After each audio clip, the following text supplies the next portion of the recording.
যে সকল বন্ধুরা নতুন নতুন অপশান ট্রেডিংয়ে এসছেন বা অপশান ট্রেডিং শুরু করবেন ভাবছেন, তাদের উদ্দেশ্যে আমার একটা ছোট্ট পরামর্শ। শুরুতেই বলি, আমি সেবি রেজিস্টার্ড পরামর্শদাতা নই। আপনার অর্থ কোথায় বিনিয়োগ করতে হবে তার কোনো পরামর্শ দিই না। আমি আমার দীর্ঘ ট্রেডিং জার্নি, দীর্ঘদিনের ট্রেডিংয়ের অভিজ্ঞতা কিছু অংশ সোশ্যাল মিডিয়ায় ভিডিওর আকারে শেয়ার করি।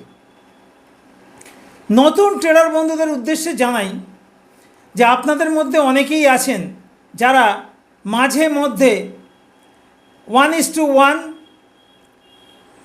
অর্থাৎ যতটা আপনি রিস্ক নিয়েছেন ততটা রিওয়ার্ড পেয়েছেন, বা যতটা রিস্ক নিয়েছেন কখনো কখনো তার ডাবল রিওয়ার্ড পেয়েছেন।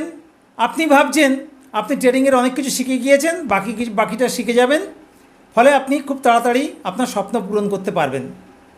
আমি আমার দীর্ঘ অভিজ্ঞতা থেকে বলি, যদি আপনি ট্রেডিংয়ে বায়ার হন, অর্থাৎ বাইংটাই আপনার কাজ হয়, ট্রেডিংয়ে যদি বায়ার হন, তাহলে আপনাকে কিন্তু মাঝে মধ্যেই 1:3, 1:4, 1:5 অর্থাৎ যতটা রিস্ক নেবেন তার দ্বিগুণ, 3 গুণ, 4 গুণ কিন্তু আপনাকে প্রফিট করতে হবে, না হলে কিন্তু আপনি সফলতা পাবেন না।